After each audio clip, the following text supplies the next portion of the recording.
Salut chers amis en Jésus-Christ et bon dimanche à vous tous. Grâce au Seigneur Jésus-Christ, nous sommes arrivés au premier dimanche de l'Avent, l'année B. Et nous méditons autour du thème « Attendons l'époque d'Emmanuel ». L'Église nous propose la prophétie d'Isaïe au chapitre 63, verset 16 à 17, jusqu'au chapitre 64, verset 1, 3 et 8. La première lettre de Saint Paul aux Corinthiens, chapitre 1, verset 3 à 9, et l'Évangile selon Saint Marc, chapitre 13, verset 33 à 37. Bien sûr, nous venons de célébrer la solennité du Christ roi qui marque la fin du temps ordinaire et qui clôture les 4 fêtes christologiques ou christocentriques qui nous aident à approfondir notre méditation autour du mystère pascal. À ce moment, la nouvelle année chrétienne commence avec la célébration de l'Avent. L'Avent marque le début d'une nouvelle saison liturgique qui s'étend sur 4 dimanches jusqu'à la fête de Noël. Noël qui va durer de la veillée de Noël jusqu'à l'Épiphanie qui est des fois célébré le dimanche entre le 2 et 6 ou le 6. Et pour cette année 2023-24, le temps de Noël sera clôturé par la fête du baptême du Seigneur le 7 janvier 2024. L'avance symbolise la situation actuelle de l'Église en ces derniers jours, selon Actes des Apôtres, chapitre 2, verset 17. Hébreux, chapitre 1, verset 2. Alors que le peuple de Dieu attend le retour du Christ dans la gloire pour consommer son royaume éternel. L'Église se trouve dans une situation similaire à celle d'Israël à la fin de l'Ancien Testament en exil, attendant et espérant dans une attente de prière le retour du Messie. Israël s'est retourné sur les actions gracieuses passées de Dieu en leur faveur, en le faisant sortir d'Égypte lors de l'Exode. Et sur cette base, ils sont appelés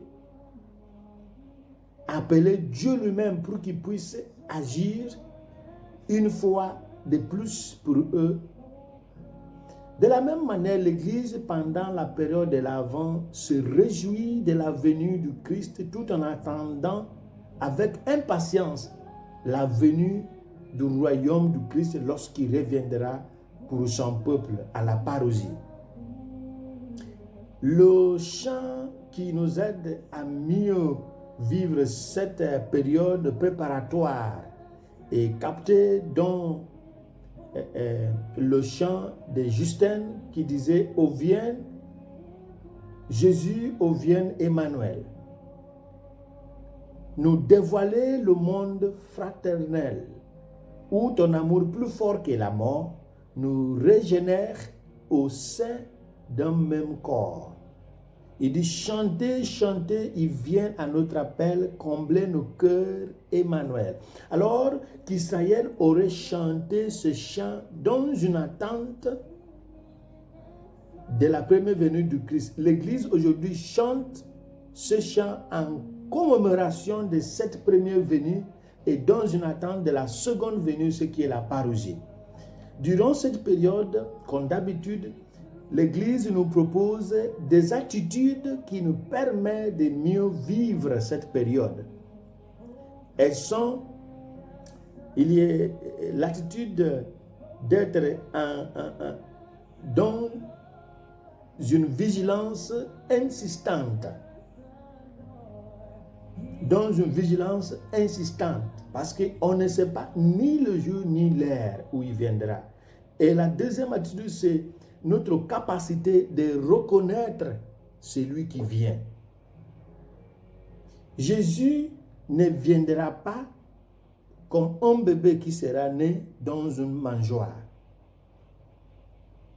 Jésus nous vient à travers nos frères et sœurs. Comment nous sommes disponibles à aider, comment nous sommes disponibles à nous laisser accéder par nos frères et sœurs qui sont dans le besoin. Pendant le temps de l'Avent, nous sommes mis au défi de voir comment le Christ fait sentir sa présence dans notre vie quotidienne. Non seulement lorsque nous sommes à l'église ou à la prière, mais aussi dans nos familles, à l'école, au marché, au lieu de travail et partout où nous sommes. Est-ce que celui ou celle qui parle ou pense à nous ressentira cette joie d'avoir un Messie ou l'image d'un Messie autour de lui, autour d'elle?